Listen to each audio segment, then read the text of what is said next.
Hello guys, Ingemar here, today with episode number 6 of the how-to series. We're going to talk about mainly the tire pressure monitoring system, TPMS. We're going to talk about how to set your reference pressure to avoid getting the warnings when you change pressure going up and down. Second, the issues when mounting new wheels and tires to your car with new TPMS sensors. And third, we talk about the differential locks, front and rear, a little bit. And we have a little look at the off-road performance of Loki. So let's just jump into it. The TPMS system is a great tool.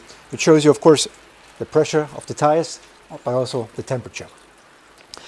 It's designed in a way that it's set to a reference pressure, and whenever the pressure changes, you get a warning. If it's getting too low, you get a warning. If it's getting too high, you get a warning. That might happen, of course, if you air them down, if you air them up for freeway, for off-roading, but also if you change altitude or if you have a huge difference in temperature. Then that happens as well. There is a solution to get rid of this warning. If you just go into the infotainment screen, go into the subsections of the menus, then you will end up at the tire pressure page. There you can select the reset button and then confirm the pressure. When you now start driving again, after a while the sensors will feed back to the system and the new reference pressure is set, hence the warning is gone. Coming to the issues with the system as it is right now. I recently mounted new wheels and tires onto the car with, of course, the correct TPMS sensors. But the problem is the car is not recognizing them. It only recognizes the original ones right now. So I talked to my dealer and he said, yeah, it's a pretty lengthy process to reprogram everything and it's not an easy fix there. Not yet. Right now, if I have the other tires mounted, I accept getting the warning that the tire pressure sensors are lost. But of course, that's not something that should be. We definitely need a solution for that.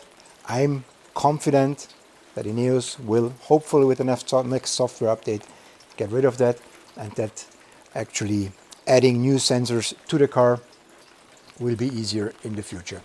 Not happy with that, but that's the experience I had. And as I said, it takes quite a while. I could go to my dealer, I could reprogram everything, but every time I change the tires, I have the same issue again. So not a great solution, accepting the warning right now if I put the bigger wheels on. Unfortunately, that's the way it is currently. If you have a different experience, if you have a solution for the whole issue, if you found something, please let me know in the comments. I would be very, very happy to hear about it. Front and rear differential locks. I understand that there's some confusion out there, especially when it comes to disengaging them. Engaging is easy, you push the button, they lock in, perfectly fine. Well, once you push the button again to disengage one of the differential locks, it starts flashing. And that doesn't mean that the differential lock is still engaged. The system is confirming the disengagement by sensing different wheel spin. And unless you're doing a turn, it cannot be 100% sure that it's really disconnected. And it only starts flashing once it senses this different wheel spin. If you pay close attention, the moment you push it, most of the time you can even feel them disengaging, but it's still flashing. So that's the way a system works. I mean, well, that's the way it's designed. But I think it's interesting to understand that the flashing light doesn't mean that they are still engaged. Not necessarily. Me personally, I deal with that issue in a way that, well, once I have them engaged and I disengage them, most likely do it for a turn anyways. So it should sense a difference in wheel spin once I turn. If I can see that I will need them in just a few moments, then I just leave them engaged, because I most likely would be on an uneven surface anyways, or gravel. So I just leave it in if I see I will need it again. And if I'm sure I won't need them, I disengage them, do my turn, and then I can confirm that they are really, really out. I'm sure there's better solutions out there, but that's the way the system works, and that's how I'm working with it. And now just a few words regarding the off-road performance of the Grenadier. It was the first time now that I had the chance to compare it directly to other cars on the same track. I've been at an event on the last weekend with 400 different cars, most of them heavily customized, only a few which are still in the standard factory setup, like, well, actually Loki. I even did put the standard wheels back on for this off-road event, sorry. And it's not lifted, nothing, so as it comes from the manufacturer. I have to say, I was really impressed. I did run the same tracks like the heavy modified G-Wagons, Pinzgau's, there was a Humvee there, so really Pajeros, of course. We had Land Cruisers, we had Jeeps, Grand Cherokees, Rubicons, everything. So I actually did do exactly the same tracks. I conquered all of them. I was able to crawl up every single track, and something that stood out for me and also for the other guys that I gave a lift and showed them how the car works and how it's performing, and also the bystanders. A lot of those guys were, of course, or had to use a lot of revs to get up. So very spectacular, of course. And when I did the same with the Grenadier, 1200 RPM, second gear, crawling up, it felt effortless. It was really impressive, and it was nice to see the performance just next to the other cars. It was the first time I had the chance to really compare it to all the other guys out there. One thing that definitely is a limit for the car is the clearance.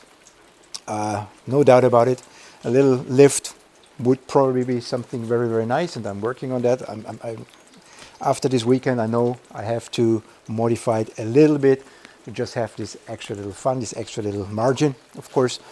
I scratched the terrain there a few times, mainly with the rock sliders. So the Black Sheep rock sliders mounted on this car, they do their job.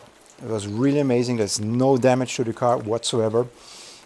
And of course, I scratched over the surface a couple of times.